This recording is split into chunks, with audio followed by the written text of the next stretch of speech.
안녕하세요. 법 읽어주는 공정쌤입니다. 이번 시간은 이것만 공부하면 공법 50점 맞기 도시 및 주거환경정비법 두 번째 시간입니다. 정비사업의 시행부터 살펴보도록 하겠습니다. 법 제23조에서는 정비사업의 시행 방법에 대해서 나열하고 있습니다. 먼저 제1항 주거환경 개선 사업은 다음 각호의 어느 하나에 해당하는 방법 또는 이를 혼용하는 방법으로 한다 라고 해서 1호부터 4호까지의 시행 방법을 설명하고 있고요. 먼저 1호 사업 시행자가 정비구역에서 정비기반 시설 및 공동이용 시설을 새로 설치하거나 확대하고 토지 등 소유자가 스스로 주택을 보전, 정비하거나 개량하는 방법. 두 번째, 사업 시행자가 정비구역의 전부 또는 일부를 수용하여 주택을 건설한 후에 그 주택을 토지 등 소유자에게 우선 공급하거나 정비사업의 시행으로 조성된 대지를 토지 등 소유자 또는 토지 등 소유자 외의 자에게 공급하는 방법. 그리고 세 번째, 사업 시행자가 환지로 공급하는 방법. 마지막 네 번째는 사업 시행자가 정비구역에서 인가받은 관리처분 계획에 따라서 주택 및 부대시설, 복리시설을 건설하여 공급하는 방법으로 나눠집니다. 두 번째, 재개발 사업은 정비구역에서 인가받은 관리처분 계획에 따라 건축물을 건설하여 공급하거나 환지로 공급하는 방법으로 하고요. 세 번째, 재건축 사업은 정비구역에서 인가받은 관리처분 계획에 따라 주택, 부대시설, 복리시설 및 오피스텔을 건설하여 공급하는 방법으로 한다. 그리고 재건축 사업에서 오피스텔을 건설하여 공급하는 경우에는 국토계획법에 따른 준주거지역 및 상업지역, 용도지역상 준주거지역 및 상업지역에서만 건설할 수 있고, 이 경우 오피스텔의 연면적은 전체 건축물 연면적의 30% 이하여야 합니다. 그렇다면 살펴본 정비사업의 시행 방법 중 시행자에 대해서 살펴보도록 하겠습니다. 먼저 주거환경 개선 사업은 크게 두 가지로 나눠지고요. 여기서 이 번호는 앞에 살펴본 주거환경 개선 사업의 시행 방법 중 1호부터 4호까지에 각각 해당하는 방법입니다. 먼저 첫 번째는 시장 군수, 토지 또는 토지주택공사 등이 시행하는 방법이고요. 이 경우에는 토지 등 소유자 과반의 동의가 필요한데 시장 군수인 경우에는 필요한 게 아니고 토지주택공사 등이 사업 시행할 때는 토지 등 소유자의 과반의 동의가 필요하다. 그리고 2호부터 4호까지의 시행 방법의 시행자는 단독으로 하거나 공동으로 시행할 수 있는데요. 먼저 단독으로 하는 경우에는 시장군수가 직접 시행하거나 토지주택공사 등을 지정해서 시행하게 되고, 또 공동으로 하게 되는 경우에는 시장군수와 건설업자 또는 등록사업자가 공동으로 시행할 수 있습니다. 이런 경우에는 소유자의 3분의 2 그리고 세입자 세대수 과반의 동의가 필요하고요. 그리고 첫 번째 방법으로 시행할 때에는 정비사업비의 보조나 융자를 받을 수가 있습니다. 그리고 재개발 사업 및 재건축 사업의 경우에는 재개발 사업과 재건축 사업은 기본적으로 조합이 단독으로 시행하거나 또는 이 조합과 공동으로 시행할 수 있는데요. 이 공동으로 시행할 수 있는 자는 시장군수, 토지주택공사 등 건설업자, 등록사업자까지는 재개발, 재건축이 동일하게 같고요. 그리고 재개발 사업만 한국감정원과 신탁업자까지 공동사업 시행자가 될 수 있고, 재개발 사업 같은 경우는 토지 등 소유자가 20명 미만인 경우에는 그 토지 소유자의 과반의 동의가 필요합니다. 그리고 이 재개발 사업과 재건축 사업인 경우에는 앞에서 살펴본 이 시행자가 기본적인 원칙이고, 공공시행자가 있습니다. 공공시행자는 시장군수가 직접 시행하거나 토지주택공사 등을 공공시행자로 지정해서 시행하는 방법이 있고요. 그리고 자, 지정 개발하는 방법이 있습니다. 지정 개발의 방법은 토지 등 소유자 또는 민간 합동법인 또는 신탁업자를 지정하여서 개발하는 방법이 지정 개발 방법이 되겠고요. 자, 공공시행과 지정 개발하는 경우에는 각각 그 시행자들이 고시가 난 경우에 그 고시일 다음 날에 자, 기존의 이 조합의 추진위원회 구성 승인이나 조합 설립 인가가 취소가 됩니다. 요 규정까지 알아두시고요. 마지막으로 사업 대행이 있습니다. 사업 대행은 시장 군수가 직접 하거나 토주택공사 등 또는 지정 개발자가 조합 또는 토지 등 소유자를 대신하여서 정비사업을 시행하는 방법이 되겠습니다. 다음은 정비사업 조합에 대해서 알아보겠습니다. 법 제35조 조합 설립 인가 등 먼저 1항입니다. 시장군수 등 토지주택공사 등 또는 지정개발자가 아닌 자가 정비사업을 시행하려는 경우에는 토지 등 소유자로 구성된 조합을 설립해야 하고요. 다만 토지 등 소유자가 재개발 사업을 시행하려는 경우 그 중에서 토지 등 소유자가 20인 미만인 경우에는 조합을 구성하지 않습니다. 자, 2항 재개발 사업의 추진위원회가 조합을 설립하기 위해서는 동의요건이 붙습니다. 동의요건은 토지 등 소유자 4분의 3 그리고 토지 면적의 2분의 1이고요. 그리고 동의를 받아서 시장 군수 등의 인가를 받습니다. 인가를 받을 때는 정관 그리고 정비사업비 등의 서류를 첨부해야 하고요. 3항 재건축 사업의 추진위원회가 조합을 설립하고자 할 때는 주택단지 안의 공동주택의 각 동별 구분 소유자의 과반수 동의와 그리고 주택단지 전체 구분 소유자의 4분의 3, 토지 면적의 4분의 3의 동의를 받아서 인가를 받게 되고요. 만약에 주택단지가 아닌 경우에는 주택단지가 아닌 지역의 토지 건축물 소유자의 4분의 3, 토지 면적의 3분의 2 이상의 동의를 받아서 시장군수의 인가를 받습니다. 숫자가 좀 복잡해요. 그렇지만 기본적으로 들어가는 숫자가 앞에 4분의 3이 많이 나온다는 점 그리고 2분의 1과 과반수 3분의 2가 나온다는 점 구분해서 암기하셔야 되고요. 마지막 5항을 보면 조합이 인가받은 사항을 변경하고자 하는 경우에는 총회를 소집을 해서 총회에서 조합원 3분의 2 이상의 찬성으로 의결을 하고 그리고 변경사항에 대한 시장군수의 인가를 받도록 되어 있고요. 다만 대통령령으로 정하는 경미한 사항을 변경하려고 할 때는 총회의 의결이 없이 바로 시장군수 등에게 인가가 아닌 신고하고 변경할 수 있는데 대표적인 것이 정비사업비의 변경은 경미한 사항이 되겠고요.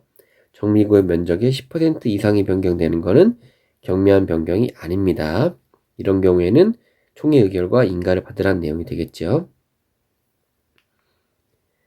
자, 다음 법 제38조 조합의 법인격입니다. 자, 조합은 법인이고요.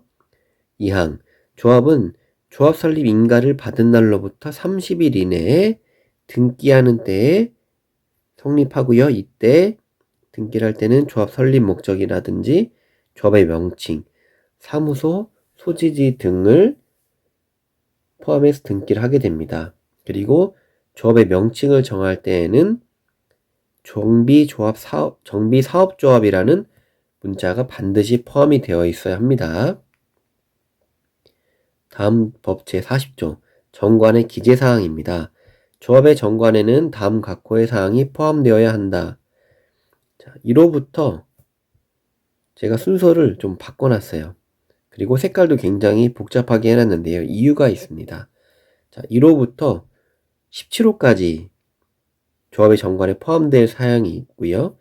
1호 조합의 명칭 및 사무소 소지지부터 5호의 조합의 임원의 수, 업무의 범위 등등이 쭉 나와 있는데 자, 3항을 살펴보면 조합이 정관을 변경하려는 경우 이 정관을 변경하려는 경우 총회를 개최해서 조합원 과반수의 찬성으로 시장군수의 인가를 받도록 되어 있는데요. 이 중에서 자, 1호부터 27호까지 내용 중에서 제가 파란색으로 표시한 부분, 조합원의 자격, 조합원의 제명 탈퇴 및 교체, 정비구역의 위치 및 면적, 조합의 비용 부담 및 조합의 회계, 시공자 설계자의 선정 및 계약서에 포함될 내용은 조합원 과반수 찬성이 아닌 조합원의 3분의 2 이상의 찬성으로 한다. 중요한 사항이라는 뜻이 되겠죠. 그리고 사항의 경우에는 경미한 사항입니다.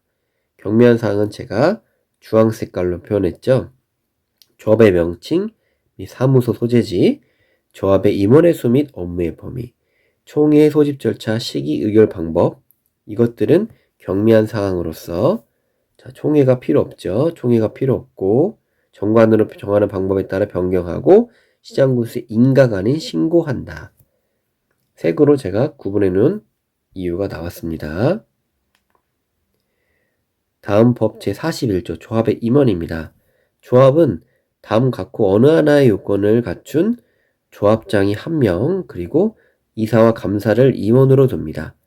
그 중에서 조합장의 경우에는 선임일로부터 관리처분계획 인가를 받을 때까지 해당 정비구역에서 거주를 하거나 영업을 하고 있어야 되는데요. 그리고 조합장과 이사, 감사의 경우에는 자, 조건이 또 붙습니다. 정비구역에서 거주하고 있는 자로서 선임일 직전 3년 동안 정비구역 내 거주기간이 1년 이상이거나 정비구역에 위치한 건축물 또는 토지를 5년 이상 소유하고 있는 자 중에서 조합장, 이사, 감사를 임원으로 뽑게 됩니다. 그리고 다시 한번 정리하면 조합장의 경우에는 해당 정비구역에서 거주 조건까지 추가로 붙는 내용이 있습니다. 2항 조합의 이사와 감사의 수는 정관으로 정하고 있고 조합의 이사 같은 경우에는 3명 이상 하게 되어 있고요. 만약 토지 등 소유자가 100명이 넘을 경우에는 5명 이상을 두도록 되어 있습니다.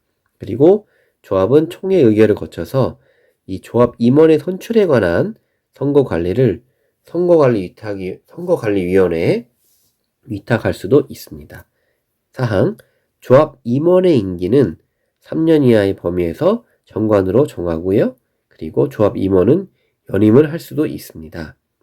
조합 임원의 선출 방법 등은 정관으로 정하게 되고 자, 시장 군수 등이 다음 각호 어느 하나에 해당하는 경우에는 자, 다음 각호에 어느 하나에 해당하는 경우 조합 임원이 사임, 해임, 임기 만료, 그 밖에 불가피한 사유 등으로 직무를 수행할 수 없는 때부터 6개월 이상 선임되지 아니한 경우나 총회에서 조합원 과반수의 출석과 출석 조합원 과반수의 동의로 전문조합 관리인의 선정을 요청하는 경우에는 변호사, 회계사, 기술사, 또 공무원 등등에게 전문조합 관리인으로 그분들을 선정해서 조합 임원의 업무를 대행하게도 할 수 있습니다.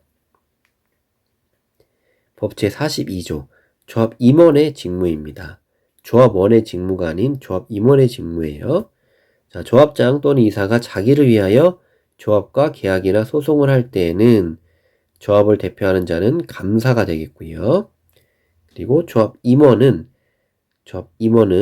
같은 목적의 정비 사업을 하는 다른 조합의 임원 또는 직원을 겸할 수가 없습니다. 그리고 법 제43조에서 조합 임원 등의 결격 사유 및 해임, 조합원의 결격 사유가 아니에요. 조합 임원의 결격 사유입니다. 자, 조합 임원이 다음 각호 어느 하나에 해당하는 경우에는 당연 퇴임하고 있고 당연 퇴임하도록 되어 있고 그 사유는 직접 한번 확인해 보시고요. 그리고 제2항에 따라 퇴임된 임원이 퇴임 전에 관여한 행위는 효력을 유지합니다. 퇴임 전에 했던 일에 대해서는 효력을 유지한다. 그리고 조합 임원의 경우에는 조합원 10분의 1 이상의 요구로 소집된 총회에서 조합원 과반수 출석과 출석 조합원 과반수의 동의를 받아서 해임을 시킬 수도 있습니다. 해임을 시킬 수도 있고요. 5항 시장군수 등이 전문조합 관리인을 선정한 경우에는 전문조합 관리인이 업무를 대행할 임원은 당연 퇴임하도록 되어 있고요. 다음 법 제44조 총회 소집입니다. 2항 총회는 누가 소집을 한다? 조합장이 소집을 합니다. 조합장이 직권으로 소집하거나 자, 요청에 따라서 조합장이 소집을 하게 되는데 자, 조합원 5분의 1 이상 또는 대의원 3분의 2 이상의 요구로 조합 총회를 소집할 수 있고요. 자, 조합원이 5분의 1 이상이 요구를 하는 경우에 조합 임원의 권리, 의무, 보수, 선임 방법, 변경, 해임에 관한 사항을 변경하기 위해서는 총회의 경우, 그런 총회의 경우는 5분의 1이 아닌 10분의 1 이상으로 하게 되어 있습니다. 그리고 제2항에도 불구하고 조합 임원의 사임 해임, 임기 만료 후 6개월 이상 조합 임원이 선임되지 아니하는 경우에는 시장, 군수 등도 총회를 소집할 수 있습니다. 그리고 총회를 소집하려는 자는 총회가 개최되기 7일 전까지 회의 목적, 안건, 일시 및 장소를 정하여 조합원에게 통지하도록 되어 있습니다. 그리고 법 제45조는 총회 의결인데요. 총회 의결은 이 법 또는 정관에 다른 규정이 없으면 기본적으로는 조합원 과반수의 출석과 출석 조합원 과반수의 찬성으로 의결을 하게 되어 있고요. 그 중에서 사업 시행계획서의 작성 및 변경, 그리고 관리처분계획에 대한 사항은 조합원 과반수의 출석 이 조건이 아닌 조합원 과반수의 찬성으로 의결을 하도록 되어 있습니다. 그러면 출석 인원이 더 많아진다는 얘기가 되겠죠. 다만 정비사업비가 10% 이상 늘어나는 경우에는 과반수보다 더 많은 조합원 3분의 2 이상의 찬성으로 의결을 하도록 되어 있습니다. 자, 지난 시간과 이번 시간 도시 및 주거환경 정비법 살펴봤고요. 도시 및 주거환경 정비법 7문제 중에서 제가 3문제 목표로 한다고 말씀을 드렸고 지난 시간부터 이번 시간까지 살펴봤던 내용들을 충분히 숙지를 하면은 기본적으로 3문제 맞추는 데는 큰 무리가 없을 거라 생각이 됩니다. 오늘 이 영상 시청해 주셔서 감사드리고요. 구독과 좋아요는 영상 제작에 큰 힘이 됩니다. 영상에 사용된 자료가 필요하시거나 문의사항은 truthonlaws@gmail.com으로 메일 보내주시거나 영상 자료가 필요한 영상에 댓글 남겨주시면은 제공해 드리도록 하겠습니다. 그러면 주택법 다음 시간에는 주택법에 대해서 50점 맞기 영상으로 만나 뵙겠습니다. 고맙습니다.